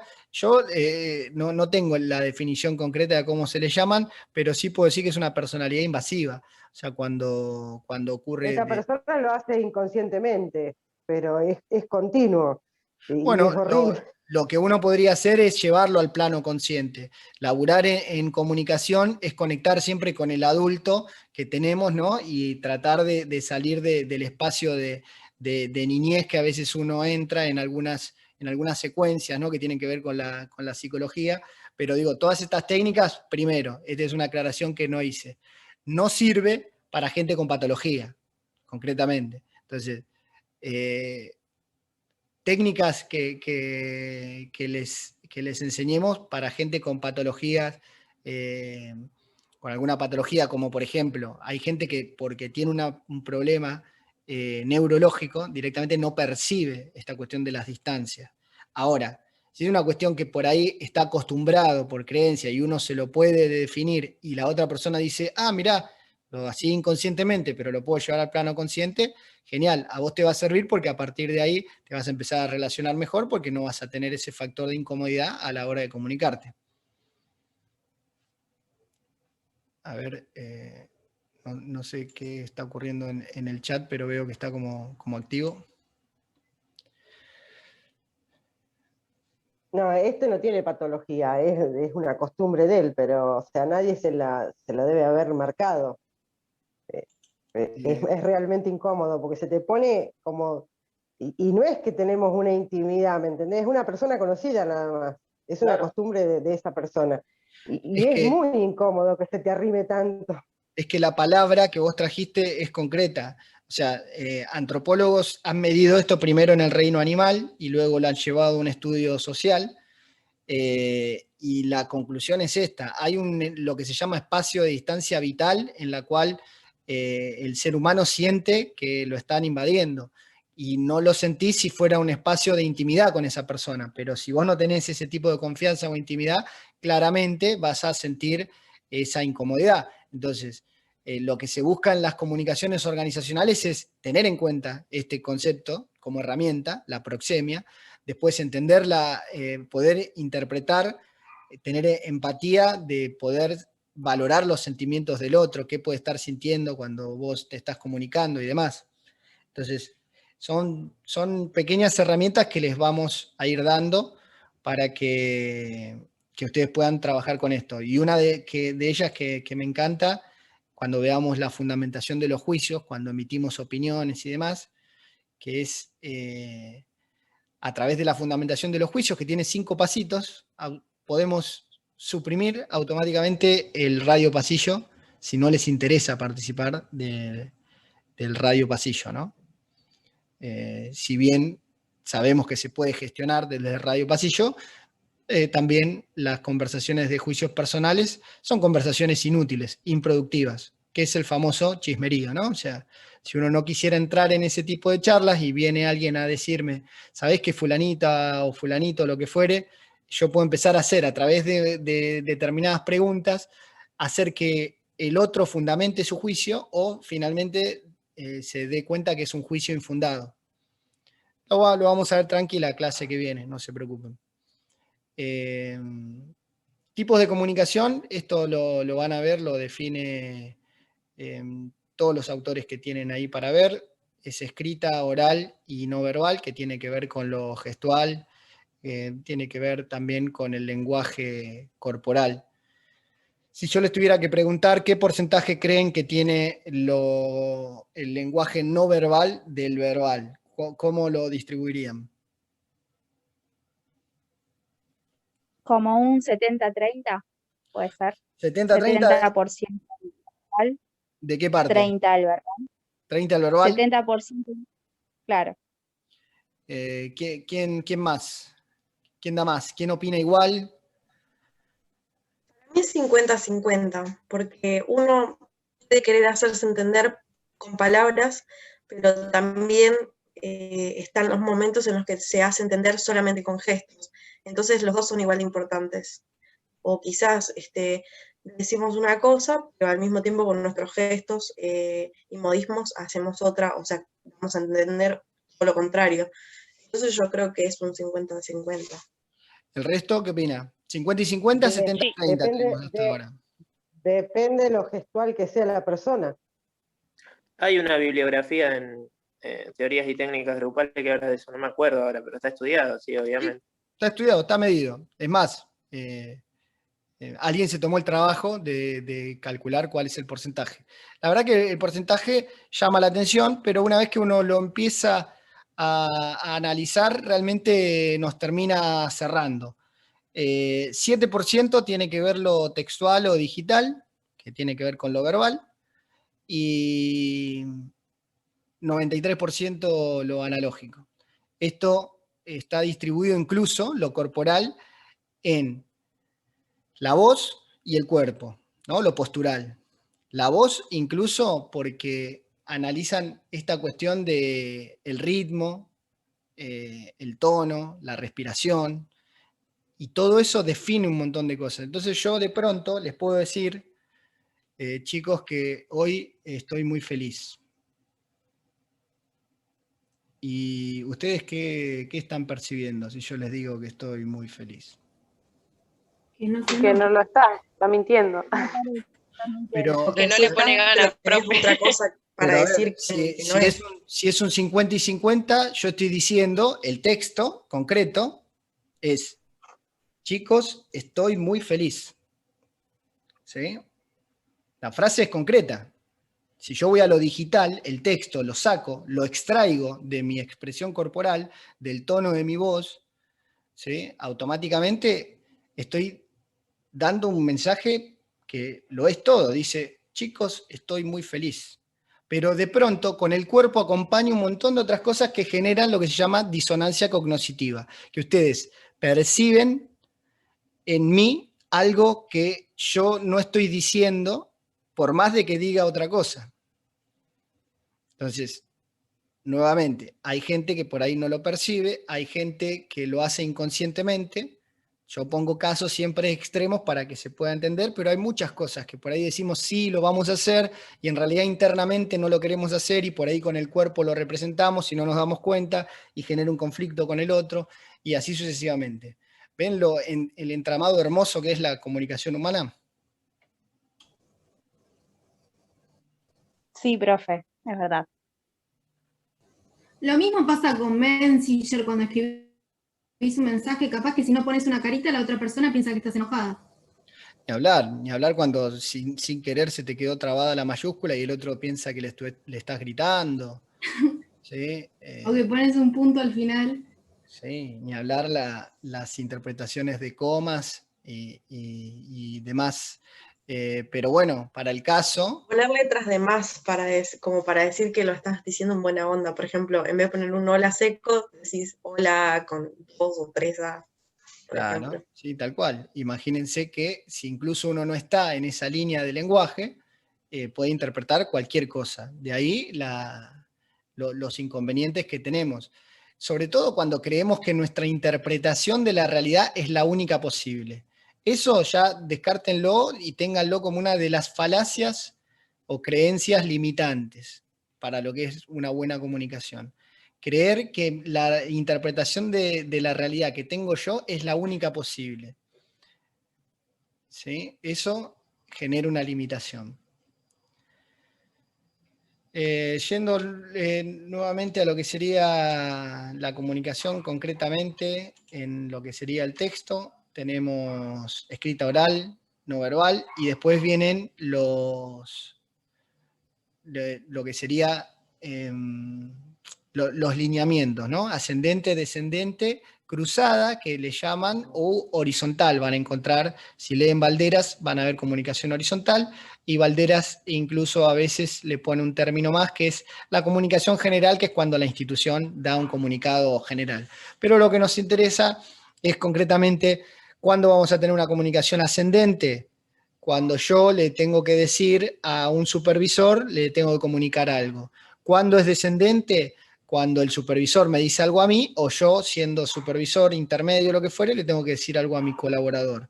¿Cuándo es cruzada horizontal? Cuando en lo que sería la línea jerárquica, y miren cómo le hacemos relación con lo que sería el organigrama y la jerarquía, cuando dentro de los mismos ravioles que estaban en la misma fila nos comunicamos, ¿no? Por ejemplo, jefe de distintos turnos de enfermería o jefes de servicios que tienen el mismo rango, que no hay un rango de diferente jerarquía. Eso es comunicación horizontal. ¿Hasta acá va? Sí, bueno. O sea, cruzadas es lo mismo que, ¿cómo se dice? Horizontal. Sí. Gracias. Después está la comunicación formal e informal, ¿no? Esto tiene mucho que ver con el tema de una comunicación formal. Por ahí es el viejo memo que se conocía antes, o una nota. Por ahí cuando un supervisor nos pide que hagamos un descargo, eso es una comunicación formal. Y una comunicación informal podría ser una charla verbal, ¿sí? Que tengamos con algún, ya sea jefe o colaborador o compañero, por un método no definido como formal. A ver, lo formal o informal lo van a definir las normas de la institución. Y a veces, incluso, ¿se acuerdan la parte que vimos estructuras formales e informales? Puede ser que la organización se mueva con comunicación informal, y es válido. Algunas instituciones toman el WhatsApp como medio de comunicación formal, otras lo toman como un medio de comunicación informal y no le dan validez si hay algún evento adverso, y uno dice, bueno, mirá, yo lo informé por WhatsApp, entonces te dicen, bueno, mirá, lo informaste por WhatsApp, pero WhatsApp no es un método de comunicación formal para esta institución, por ende puede ser sancionado de acuerdo a los protocolos, ¿no?, que tenga cada institución.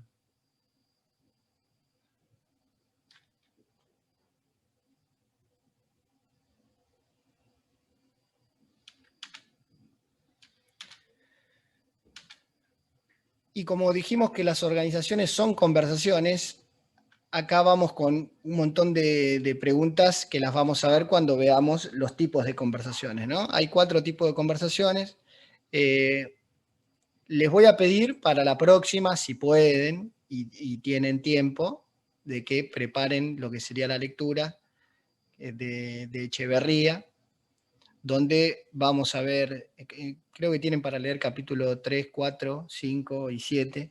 No, les vuelvo a decir, por ahí no lo lean al punto de estudio y profundidad, pero sí péguenle una leída por arriba, al menos de una pasada, para que porque estos temas igual los vamos a tratar súper en profundidad en lo que sería el otro ciclo, pero a nosotros nos interesa que ustedes mínimo se lleven estas herramientas que le estamos presentando y estas cuestiones en cuanto a las conversaciones y cómo mejorarlas, porque a ver, si nuestro postulado es que podemos mejorar la calidad de nuestras organizaciones mejorando nuestras conversaciones, qué mejor que entender los tipos de conversaciones que hay, que son 4, y cómo mejorarlas, ¿no? Cómo llevar todo a lo que sería la conversación para coordinar acciones, que es de los tipos de conversaciones la que se llama conversación productiva, ¿no? Porque en lo que sería conversación para coordinar acciones está el plano de la organización, ¿no? Y es donde podemos trabajar en promesas y esas aceptaciones de las promesas o generar pedidos y esperar aceptación por esos pedidos. Todo con el lenguaje verbal y el poder de la palabra, ¿no? La palabra dicha genera compromisos. Todas estas preguntas nos vamos a hacer cuando empecemos a charlar en la próxima clase con respecto a lo que sería conversaciones. Creo que, bueno, esta un poco ya nos adelantamos y hablamos, ¿no? De lo que serían los gestos y la postura en la comunicación, 97% afectan. De alguien que, como dijo Gastón, se tomó el trabajo de medirlo y nos hace un poco de lógica, ¿no? Después, bueno, con lo que se llama conversaciones internas, tiene mucho que ver con este mundo de interpretaciones nuestro que tenemos y cómo tenemos que pensar y sentir empatía por lo que puede llegar a identificar el otro a la hora de comunicarme. ¿Para qué? Para justamente evitar los contextos de obviedad, ¿no? Esa también es una creencia limitante, el contexto de obviedad, el decir, es obvio, se lo dije y es claro, ¿cómo puede ser que no lo entienda? Ya de por sí hay una cuestión lingüística que es importante, que a veces se nos escapa, que es, en vez de preguntar si me explico, preguntar si se entiende. Entonces, fíjense que pareciera a priori que es lo mismo, pero no es lo mismo. ¿Quién puede decirme la diferencia entre que yo les pregunte, ¿se entiende? O que les pregunte, ¿me explico? Y me explico es lo que yo estoy diciendo y se entiende es lo que está captando la otra persona. En el medio se puede perder algo y lo que yo digo, lo que yo explico, no debe ser lo que entiende la otra persona. Y ahora, ¿cuál crees que me genera mejor impacto? Se entiende, o sea, que vos le estás preguntando a la otra persona. Acá, ¿cuál es su interpretación sobre eso? Jimena dice, se entiende. Gastón dijo... Yo dije, ¿qué es generar mejor impacto? Generar mejor impacto para la comunicación.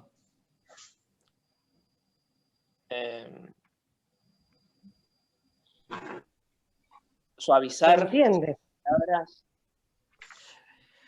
Solo porque tenemos poco tiempo, porque la verdad que esto es un debate hermoso, pero como estamos ahí a 3 minutitos de terminar, les digo lo siguiente, piensen en esto, ¿sí? Si yo digo se entiende, deposito en el otro, ¿sí?, la posibilidad de entender. Es como pensar que yo soy claro cuando digo las cosas y el otro es el que tiene que entender. Entonces le pregunto, ¿se entiende? Dándole al otro toda la responsabilidad del entendimiento. Ahora, cuando yo pregunto, me explico, estoy invitando al otro a que me diga no, y yo automáticamente, y me pongo en un plano consciente, de decir, ok, me tengo que explicar mejor entonces. Esa es la diferencia. Cuando yo digo se entiende, pongo en el otro, ¿sí?, toda la carga de la comunicación. Cuando digo me explico, invito al otro a que me pregunte. Porque incluso cuando digo se entiende, el otro puede decir, che, la verdad no entendí, pero no quiero que piensen que no entiendo, ¿sí?, porque no entender no está bueno. Socialmente es una palabra que, che, no entendiste o no entendés nada, está relacionado con conceptos negativos de esa palabra, del que no entiende, y diferente es decir me explico. Entonces yo puedo ser malo explicando, y es diferente, y me hago cargo, a decir el otro es el que no entiende. ¿Me explico? Es una explicación, o sea, lo que estás diciendo es algo muy,